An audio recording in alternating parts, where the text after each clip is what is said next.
Allô, allô, allô. C'est bien moi, Kenjo Mukenji, membre simple de l'UDPS. Nous revoici une fois de plus dans un nouveau numéro de notre chaîne de l'UDPS West Yorkshire. Eza ngai mei Kenjo Mukenji na ye lisusu awa po tolobela makambo ya mboka, tolobela makambo ya UDPS, tolobela makambo ya Fachi, Félix Tshisekedi, président ya Congo, le président massivement élu ya mboka na biso. Toko pesa bino ba news, toko commenter ba news mosusu. Bobo mesano boyebi bandeko, tant toyaka wa, tosengaka bino so bozui ba numéro na biso, bozui ba vidéo na biso, bo partager yango et puis bo s'abonner et bo sala ba commentaire. À partir de ba commentaire na bino, toyeba ko bongisa musala et puis ba suggestion na bino ne toyeba okende, to okende. Donc yanga na zo senga bino bo partager vidéo oyo, Flavie Mbingi, mais ça que bo partager vidéo oyo. Maminda ya la Jubek, bo partager vidéo oyo. Donc Cathy na Londres, bo partager vidéo oyo. Hein? Maître Judith Osako, bo partager vidéo oyo. Docteur Bijou, bo partager vidéo oyo. Feli, substitut du procureur, vous partagez vidéo, vous partagez, vous s'abonner, vous partagez. JC Zola, les Congo le plus intelligent, vous partagez. Alors, les lots vraiment toye mingi kolobela makambo moi mingi, mais dans le mbango pour tout ça na tomoko minimum, mais tout c'est le maximum de messages, le maximum d'analyse si on peut. Patou Bitumba, vous partagez. Vous partagez. Maminda la Jubek, vous partagez. Vos vidéos, vous partagez. Dans ma contact, nous sur s'abonner, vous partagez. Alors, comme prévu, Ming toujours le Bela Makambuya, autre, esprit patriotique. Dans l'esprit patriotique, esprit patriotique, ezali mingi, appartenance moko oyo, moto azana yango na mabele to na peuple moko bien déterminé. Neti biso tous ba congolais mabele na biso yango yo, notre pays est là, le Congo, République démocratique du Congo, tous na kati Afrique. To perda esprit patriotique, to perda appartenance wana, fierté wana ya kozala na Congo, to perda yango. Yango no moni faut to beta cité to rappeler Congolais à l'œuvre. To kene mingi na ba théorie belete, to kene mingi na ba exemple. La fois passée na bino makambo tonga bandaku. To tonga bandaku, to za na ba projet, ba conception mo ka ba projet na ba village na biso. Pour village na biso nde mabele na biso. Nde sika toko yeba ko tonga mboka na biso. Ole to vanda to envier mboka mususu ozo ko envier France, ozo ko envier Los Angeles, Miami, nzoka mabele ya yo za nango ozo sa eloko moko te.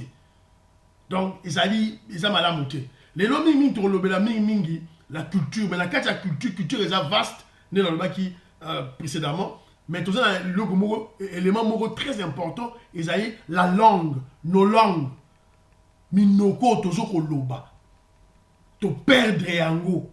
Et ça, on voit que moni okute na mutu moko boye ayebisi yo ngai naza anglais na oti na Angleterre naza anglais mais ayebi anglais te ayebi kolobola munoko anglais te okute na mutu moko ayebisi yo ke no nga naza allemand oza allemand okute na mundela yo aza allemand mais ayebi koloba ki allemand te et obima un peu obima bien te.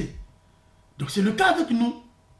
Tu te dis voilà, moi je suis un Congolais, je suis Moulouba, mais je suis un Congolais, oza Moussouaïli, oza Swahili, nous sommes Congolais, qui Congo. Mais c'est quoi ça? Tout ça, wapi? Tout ça, bon moto, qui bon moto, et pas ni na culture, na yo, culture, mingi langue, et ça peut na kati. Et ça veut quoi, neti, au coup, et c'est que ça a moi mingi. Beaucoup de noirs, africains, il y a des pays différents. Nigeria, Zimbabwe, Sud-Africain, Congolais, beaucoup tani, mais bozoloba anglais, tout bozoloba français. Donc bozoloba africain, peut-être ba voisin, mais pour vos solo là, vous voyagez musika boké soit dans les États-Unis, soit dans l'Angleterre, pour vous le minoro na bango. Et ça aliénation. Nous sommes aliénés. Nous sommes complexés. Et ça vous zoba. Donc moi je vois mal un Allemand ou bien je dirais un Français ou un Belge bah coûter en Afrique bah solo na minoro na africain. Soit bah coûter na Congo bah solo na Chiluba. Bah solo na minoro na bango français soit anglais. Donc tout ça là moi est fort. Même si tu as un pote de Botibana Awa, tu as un sarabana na biso ba langue na biso ba yeba. Oza muluba moi on le fait ba chiluba. Oza mukongo moi on le fait ba kikongo. Oza mungala moi on le fait ba lingala. Ne serait-ce une de nos langues. Et ça dit très très important. Yango il faut déterminer que yo oza muta mboka wana. La fois prochaine tu rebeta lisola combo. Ah tu beti langue mais combo, ils sont liés. Donc, à bien, dans ce sens, vous avez très attention les éléments. Ils sont très capital, ils sont très très important. Alors, de côté sur maman, on a le dossier Fachi. Félix Tshisekedi. Hein? Le président de la République démocratique du Congo. Gangaki, Moni Ango. Donc, à Matisi Bango Likolo, Bomoni, programme à 100 jours, réseau Salema. Programme à 100 jours, réseau Salema, Missal réseau Salema. C'est là qui s'inso. Depuis les années 80, les années 80, style les longs, les coups faisatés. C'est là qui s'inso, et Zongi, Missal et Zongi, Fachi, Atie Mongo, on fait des choses Missala. Et puis Missal, Bazo Salamon Nengenin, Bazo couler béton. Béton. Avant Batia goudron. Béton. Béton nini. Béton armé. Je se rappelle qu'à l'époque, c'est que béton arme, fachi, béton. Donc, les 100 premiers jours, programme d'urgence, ils allaient en béton. Béton armé. Yo olekawab. Olekawab, fachi, zo tchaba point, olekawab. Peuple, ils ont bété les mapoko toujours. 2023, toujours c'est la bino. Beaucoup de gens ont fait bêta bino 85% dans l'élection. Pour y avoir tout le monde tout le monde qui est sous Jeep blindé, tout ça qui a information, Jeep y a mon conseil blindé, qu'on s'inquiétait pour la sécurité à président de la République, l'ex-président Kabila. Le génocidaire Kabila, le génocidaire pilleur Kabila, Joseph, le Rwandais, hier a proposé à qui président Félix Mituka. Président Félix a boire aux Mituka nae, a zoé kaka Mituka a zoté en mais si vous avez commandé Mituka, a commandé Mituka, c'est la Jeep blindée, c'est pour le chef de l'État. Et ça, Félix, c'était chef de l'État. Bon, la polémique est bimi, bon, polémique, ils n'ont rien à dire. Il y a et le réseau dérangé, c'est beaucoup plus la personne, la tête de Félix qui ont dérangé. Ce n'est plus le projet, ce ne sont plus les actions, et ça, c'est la tête, Félix. Donc, ils moulouba, et ils ont soit makasi, alors, bon, mon aki, mine de Peli, prisonnier, bimi, Dio Minoga, la bimi, Franck Dion, bimi, sepeli coûter la famille na bango donc prisonnier belé bimi donc on est dit œuvre ya Fachi ils ont l'accès que idée na bango ya mabe diabolique oh plein na bango bazo lo bageno Fachi na accord secret zéro accord exact preuve ya wana parce que accord ezalaka to on na statu quo to on la même chose parce que le maître serait Kabila. Or, en réalité, les faits, les actions, les actes sur le terrain est changé. Donc, c'est clair que initiateur, il y a un acte wana, ou à opposer un acte wana, il faut deux personnes différentes. Donc, quand la mitou, il y a tribaliste et la mouka, tribaliste et pareko, ne le contraire. Mais dans Missou, il y a un vrai Congolais, compatriote congolais, ou un tribaliste était. Pour ça, beaucoup de gens ont critiqué Fachi, ont critiqué Félix, bon, là, bien, un tribaliste. Donc, argument objectif exalté. Objectivité, argument exalté. Bon, mais, là, on a bossé là, il fallait rappeler Bino, il fallait normalement, na soit qui, bandeko benga ngai, asa ya famille, et puis, ayebani na papa na biso, vieux na biso, Thomas Henri Lokondo, oyo to lobaki que, na ba émission na biso précédente, lobaki que non, akendaki na Kingakati, Kongumba me la fait Kabila, bapesa Kabila pifo. Vous vous rappelez, to fistujaki député Oyo, attache qui basaki bato FCC. Mais ils savent que Kabila Assili et Kabila était un étranger et Kabila a mal géré. Mais Bakei na Kingakati, plus de 300 députés, Bakende ko pesa Kabila pouvoir mususu. Alors, les FCC Bino, tout supposé que Bakendakate, donc pour le Bakendakate, qu'on signe acte d'agrément na bango wana, pacte na bango ba signé na Kabila. Mais les héros yo, Kabila politiquement, c'est fini. Alors, la cité qui combo, il y a vieux Nabiso, monsieur Thomas Henri Lokondo, tout soit qui biso que non, il y a Kendaki na Kingakati, donc, faut toi, na CPL. Nous allons concevoir un mal.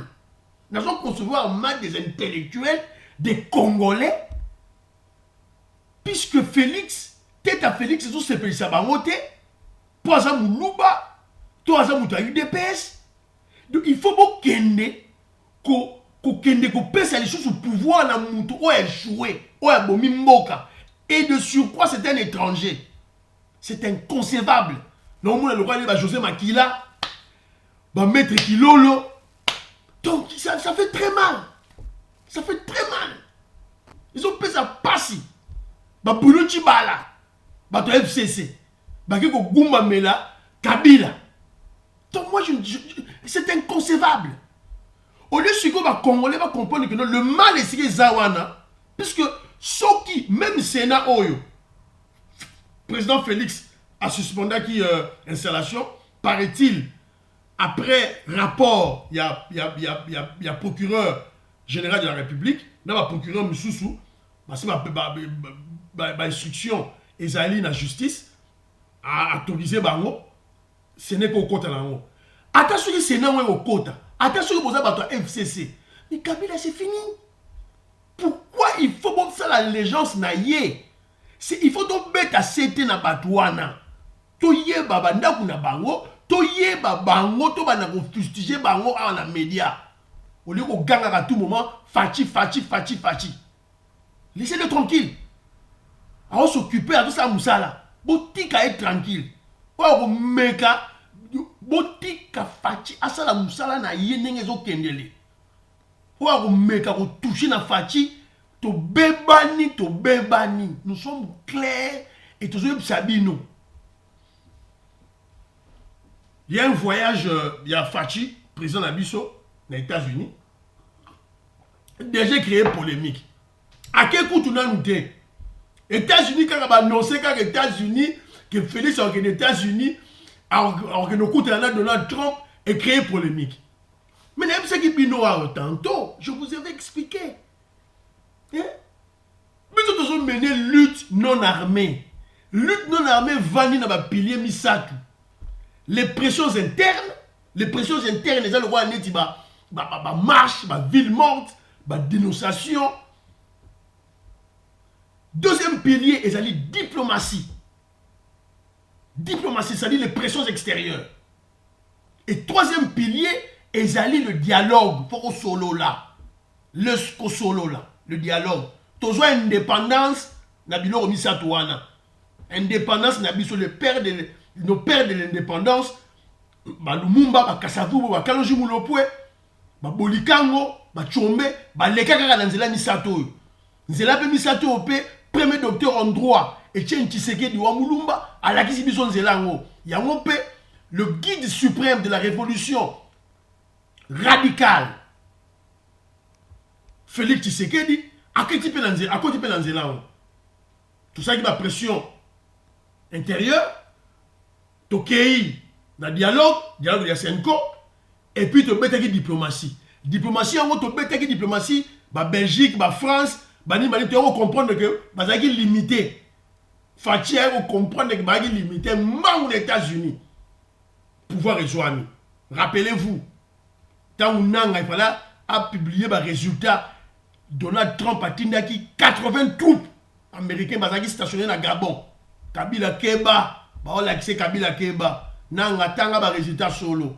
Allez, Fatih président, CIA pas ça publié, RFI a ça la déjà que non, CIA, RFI a le rapport il y a élection au Congo par la CIA, Fatih 46%, Keita Ndiang alias Fayoulou, le tribaliste, il est 22%. Depuis RFI a le bien votre money, chaîne Moussoussou a démenti. Donc c'est une vérité. Donc, Fatih a les États-Unis, boutant dans les réseaux sociaux, but, objectif, il y a un voyage naé, à signer un contrat, il faut tout sécuriser le Congo, et puis surtout la paix au Congo. La paix. Fatih a promis qu'il la paix au Congo. Et bien bon monaki que Fatih a tambolaki a kendaki Uganda, a ke Rwanda, a songi na Congo. A kendaki Uganda, a ke Rwanda. Mais avant kende Uganda, qui était en Uganda? Le secrétaire d'État américain chargé des affaires africaines, Monsieur Nagi Tudor. Yepe alegaki na Nwana. A kendaki Uganda, a ke Rwanda, alegaki na la escale moko na Cameroun et puis na Congo. Et puis Fatih a la mise là moko wana. Et puis Fatih Sima a reconnu les États-Unis. Il doit faire son rapport à la grande puissance mondiale, à la grande puissance planétaire. Tant que Jean-Pierre Bemba va rêver, que la force, la France, la Belgique est supportée par Fatih déjà hier à sa rêve qui déjà trompe victoire on est amis. Tu vas expliquer à Bino que le pouvoir en Afrique, surtout en République démocratique du Congo, se négocie et s'obtient de l'administration américaine. Donc, ce qu'il y a des exercices ou tika politique. Tika la politique. Et ce n'est pas seulement le cas de la RDC. Hein. Attends l'Angleterre, attends la France. Si Macron est président en France, c'est à cause de multinationales, il y a ma banque soutenue par Rothschild. Je crois que Rothschild est Vandanonien. Même aux États-Unis d'Amérique, il y a les décideurs du monde. Né, Bachaka, place à candidat. C'est-à-dire que la RDC a cette exception. C'est la règle générale de notre planète pour le moment. Et c'est triste, mais c'est ça la réalité. Alors, il y a un bisou de Félix Azokende, président Félix Azokende, a son homologue naïe Donald Trump. Déjà, tu as déjà la polémique et bandi, Neti Mouto, Otozoka, Fabien Kouswanika, un faux journaliste, un faux analyste, un tribaliste haineux. Donc, il y a ça, il y a déjà bon, on est déjà uranium. Donc, à traîner le barrage de n'importe quoi. Oh, Fatia, on coûte un de l'autre Trump. Attention, on coûte un de l'autre Trump, c'est le problème. Attention, on coûte un de l'autre Trump, où est le problème? Il est en voyage avec des Américains, il va traiter avec des officiels américains. Si on sait qu'il coûte un de l'autre Trump, on coûte un an. Où est le problème? C'est le problème, c'est les alignés. Mboka la bicheuse à la bien. Et pour Mboka la bicheuse à la bien, on doit traiter avec la grande puissance mondiale. Mboka Miké, Belgique, France, il y a Pambalana. Non. On va pas s'occuper de pays Moussoussou. Bisso, c'est les États-Unis d'Amérique. Si on comprend, c'est votre problème. Alors, donc, félicitations Fatih.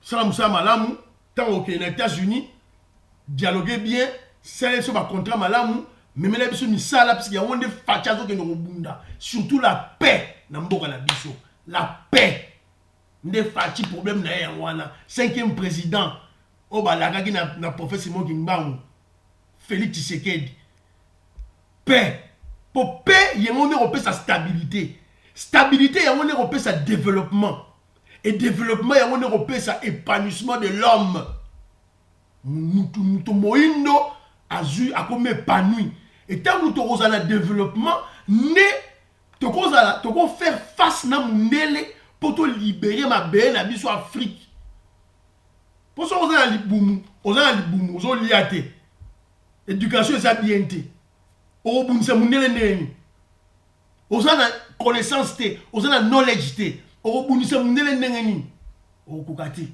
donc il faut une stabilité d'abord politique économique institutionnelle il y a mon mutu et ça la que Babylone on a biso et mata éducation mata santé mata économie mata comment je dirais autosuffisance dans le domaine tout et mata autosuffisance alimentaire surtout voilà alors il y a un petit bilo que le président Fachi bon tranquille laissez-le tranquille qui travaille pour le pays laissez-le tranquille. Je m'adresse spécialement aujourd'hui à toi, à Mbongo. À Mbongo, ceux qui fridolent. Ceux qui archevêques de Kinshasa, yo à Mbongo. Keba na yo. Keba. Donc, et comme Félix Tshisekedi a comme le roi dit balle na bino. Et comme il y a tour de rôle. D'abord, c'était Cholet. Cholet qui vient avec des faux résultats. Il y a élection. Soi-disant, Fayoul a juste 62%. Vous rêvez? Soi-disant 62%. Vous l'autre. Fayoul a gagné Félix, a gagné UDPS. À 62%. Vous êtes des fous. Yo chole yo. Sur la tiki, et comme Mosengo. Donc, ils avaient Mosengo, un pseudo-cardinal, un faux cardinal. On a tué les Kassaïens là-bas, na Kikwit. Tu n'as même pas fait allusion à ça. Il a le pouvoir, il ça la Fayoum. Keïta Ndiang, il a Congolais pété. Il n'est même pas Congolais. Un Sénégalais. Keïta Ndiang. Mais moi, je ne vous comprends plus. On n'a pas un problème avec l'église catholique. On n'a pas un problème avec l'église catholique. Mais on a un problème avec vous, les animateurs de l'église catholique. Entre autres, Cholet, Mosengo, Sikoyo, et comme Sikoyo Touria, à mon voyez pas contre la jeu. Aux voyez ça voilà Félix Tshisekedi il va travailler na bato la muka. Il doit travailler avec Bemba. À mon qu'est-ce qu'il fait? Il est que selon information aujourd'hui. Paraît-il à l'ingo dévancer Félix Tshisekedi aux États-Unis pour Félix Tshisekedi aux États-Unis parce qu'il a mis Kennedy déjà pour ça la lobbying pour Félix a travaillé naba Bemba, Katumbi, c'est-à-dire que l'objectif des années, ça c'est déjà au statut déjà gouvernement. Bazoua, Batia Bemba, vice-premier ministre chargé des finances, Batia Katumbi, vice-premier ministre chargé des mines, Bazoua Fayoulou, Keïta Ndiang, Fayoulou les tribalistes, Batia Ye, ministre il y a hydrocarbures, Bazoua Nani Muzito, Batia ministre économie, Bazoua Mouto Nanyo Matungulu, Baché ministre des Affaires foncières. Ce qui mousse nyamou ce qui n'y a pas tambo nango, à qui dans la France, la Belgique, ce qui dans les États-Unis. Mais Félix Tshisekedi dit temps à jouer pouvoir. A fourni ma boko. Alors le pouvoir n'a pas réconciliation nationale. On ne peut jamais bâtir un pays sans se réconcilier. Abino travaille avec les kabylistes, eux tous je vais travailler avec. Et d'ailleurs, quand il dit qu'il va travailler avec les kabylistes, mais Jean-Pierre Bemba, Katumbi, Fayoulou, Mouzitou, Matungulu, sont des kabylistes. Ils ont travaillé avec Kabila. Ils ont travaillé avec Kabila, tantôt premier ministre, tantôt ministre, tantôt gouverneur, tantôt Soginani. Et tous ils ont travaillé avec Kabila. Eux tous ils ont eu à un certain niveau faire un accord na Kabila. Y compris Fayoulou. Il a travaillé à la direction Ecofin avec Kimouta. Son chef était Kimouta. Fayoulou là. Il a été chassé dans l'opposition. Un traître. Un tribaliste Fayoulou. C'est quoi Félix Albin a fourni ma boko. Réconciliation venait travailler. Les bras tendus. Ma main tendue. Pour ceux qui répondent, Moussi, tu es passé, il a dit que la main de Félix est sale. Si yo en Mongo, tu n'en parles pas. Quand Moussi te dit que les mains de Félix sont sales, en Mongo, toi, tu n'en parles pas. Le bas est honte. Le bas quoi? Ce que vous savez, notre président a dit sur Félix, tu as manqué de respect. Et puis ne jouez pas avec nous, membres de l'UDPS. Nous avons une base. Stratégie na bino bo salaki pour diviser les Congolais na tribalisme même le boyaki nango pour guerre civile contre le Congo, guerre contre le Congo et bokene retrouver Kagame aya pour annuler l'élection à Fachi et s'imiter. On va pas vous laisser faire. Ambongo, on va pas vous laisser faire Mosengo, Chole, on va pas vous laisser faire. Attention. Là je m'attaque à vous. Un nom propre, je ne m'attaque pas à l'église catholique, vous. Vous pouvez utiliser structure de l'église catholique pour bosser la kuba na bino. Mi thème ma ben na bino qui tribalisme na bino, haine na bino viscérale contre Félix. Pour kokate. Pour kokate? Non, vous savez, mon agneau, vous voulez jouer avec nous? Et en plus de cela, Keita Ndiang, alias Fayoulou, le tribaliste, Abenga, Afinga Félix, Abenga et Pantin. On le bat en haute. Le bat en haute. Avant le bat, il fallait le bat. Félix d'abord m'a beaucoup. Abengi Bangoutubaya, il a refusé, ils ont refusé. Et d'ailleurs, Félix, le président Félix avait proposé, bah, qu'il n'y a qu'à un parlement, bah, quand on a commission et finance, puisque toutes les dépenses que y a Félix a reçu, l'exécutif a reçu, bango opposition, bango contrôleur. Et le pays ira de l'avant. Ils ont refusé. Baboui. Le criminel, le mangeur de pygmées, Jean-Pierre Bemba, a commis exilé petit. Depuis quand? Tu es un kabiliste? Tu as bâti la prison, bimi la prison sous l'aide de Belge, ou après ça qui est au complot ça là. Il y a une multinationale avec M. Soros. Tant que bimi yaki na Congo, il y a Congo na Kinshasa. Kabila a pêché au monde, on a un Sénat. Tu es un sénateur. Vous avez 1,8 million na yo. Tu es allé à Guémena voir la tombe de ton père. Hein? Bemba. Keba. Fais attention, Bemba. Bemba, attention. Quand Félix Tshisekedi dit son père, Bazo Bunda contre la dictature de Mobutu, toi, Bemba, toi, yo, Bemba, et ton père, Bozo Zoua café, Bozo exporter, Bozo fout ta taxe sur l'exportation de thé. Bo yibi ba avion ya Air Zaïre, bo longole en couleur, bo tient en couleur ya Sibé Zaïre. Et bo fout ta rappel taxe thé. Ma taxe au nyo se lié na business ya aviation, bo fout ta thé. Yo Jean-Pierre Bemba. Ok, on sait ba deal na Museveni, au bomisi ba ndeko na biso likolo, ba ndeko na biso na Kisangani, na guerre yo. Aux Alaki, pour contrôler le nord là. Quand les Rwandais et les Ougandais se sont battus dans Kisangani, toi tu étais là. Toi Jean-Pierre Bemba. Tant que tu es à Kinshasa, après le dialogue intercongolais, Mokimi Mbango soit direction ya finance, au lieu de Mindouki.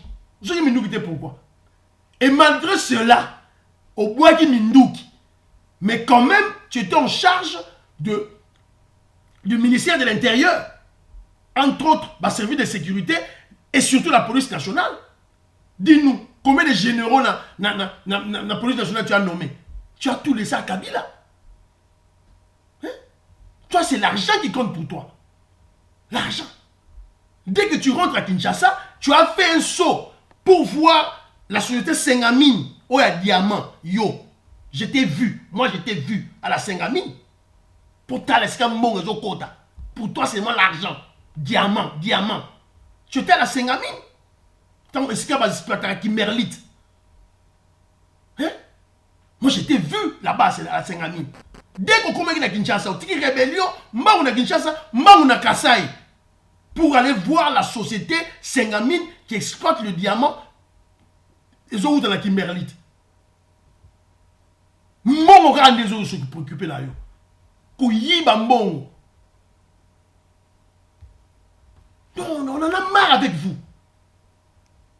Vous prenez qui Canabino, vous boudissez Félix. Et d'ailleurs, Félix, Azagina Fayou, Azagina Katumbi, Yomuto Kaboli Bango, assumez.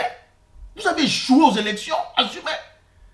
Kabila a triché l'élection de 2006, a triché l'élection de 2011. Ce qu'on a 2018, Bozo qui est toujours avec les mêmes stratégies de 2006 à 2011. Donc vous êtes des idiots. Avec vos diplômes que vous avez eu là-bas, ULB, dans les grandes universités dans le monde. Vous êtes pas intelligent. Bon, il était bien mal acquis. Au monde, bien mal acquis. Vous avez des diplômes, mais vous n'êtes pas intelligent. Vous n'êtes pas malin. Vous n'êtes pas sage. Vous avez une stratégie, vous avez une tactique. Yo, na âge na yo, Jean-Pierre Bemba, yo, ok, n'a pas signé un contrat là-bas pour Sévéni. Si Morgan signé un contrat là-bas Belge. Mais les Belges ne décident pas sur le Congo. À ton âge, toi, tu ne sais pas ça. À ton niveau, tu ne sais pas ça. Na diplôme, nos joies. On dit, bien mal acquis. Ba classe yo tanga na papa na bino atangi sa na ba mongo ya muyibi. Na ma mongo ya makile ya ba tata na biso. Ta ninga de ba diplôme za la women et loko na mutu ezate. Tala Félix o bozo seka. Ta yewana. Il a compris les États-Unis d'Amérique. Diplomatie maman les États-Unis d'Amérique. A simbi IDPS. Bogaze yo kufa. Yewana vandisi yango. Structure de combat. Structure de révolution, l'unique na Congo, l'unique parti politique na Congo. Parti politique na pambala MLC na pamba bokeba. Bon, souki awa, mais prochainement na ngana le belo contre ndeko biso Israël Mutombo, Sango tika biso tranquille.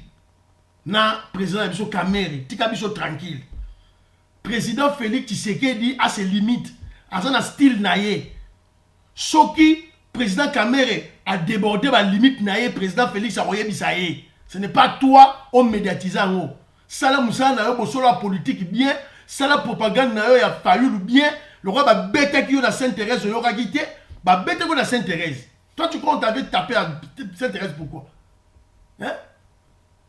Si vous savez, on cajolé bango, on bonne la bango, ça la moussa na yo. Et mission na yo, bosso na politique, tolandaka yango mingi. Keba oya ko baby sa audience na yo. Tala nenge mission ya CHK Bongo. Oye ekufa ebeba ekufa. Oya azo sa na chaîne ya Jean-Pierre Bemba. Mo nenge kufa. Batu batala yango soute. Batu ba zappe ba kome pa na yo. Keba. Soko zo budisa fachi keba. Au moins ba okima yo. C'est un conseil que je te donne. Donc na suki wana bandeko na ngai bola na toujours biso, boza toujours na biso. Vous avez toujours scotché awa. Bon la biso bani. Yanga na pesa vidéo ba mbote Moses. Camarade nanga Moses c'est ba parfum. En tout cas, merci beaucoup. Henri na Christelle na Holbeck Bolanda. Maminda na Jubek. Aujourd'hui vidéo Panza. Flavie Manchester Panza. Cathy na Londres Panza. Vous comprenez?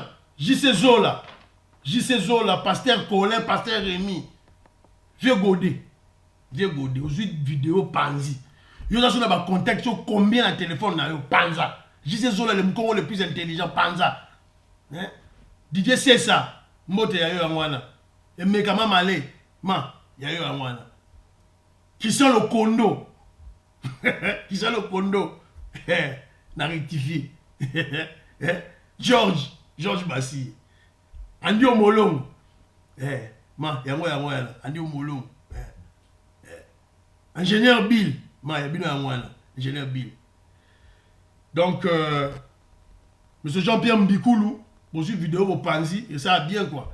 Voilà quoi. Yamwana, tout ce qui wana pour l'année. Le Claude Mbing, Claude Mbing. Vous pensez à la vidéo, vous pensez à la vidéo. Tout ça, la vidéo, tout pensez à tout abattu. Ingénieur Didier, Félizardo, Feli, Docteur Kanko, Biou, Maman Clémence, Maman Yvonne, Yuguna Musika, business woman, na Zimbabwe, na ba Junior, na ba Tino, Mote. Donc, vous avez vidéo, vous panza, pour que vous s'abonnez, vous s'abonnez, na mona, so vous s'abonnez dans le monde, et puis, vous panza. Donc, na Sukiwana, vous soutenir toujours parti politique, na biso UDPS, l'unique parti politique, l'unique structure de combat. Na mboka na biso na politique UDPS. Président Fachi Mbote. Président Kamere Mbote. Voilà quoi. Donc on a su qu'on a président Michaud Mbote ya bino ya wana. Je vous remercie. À la prochaine.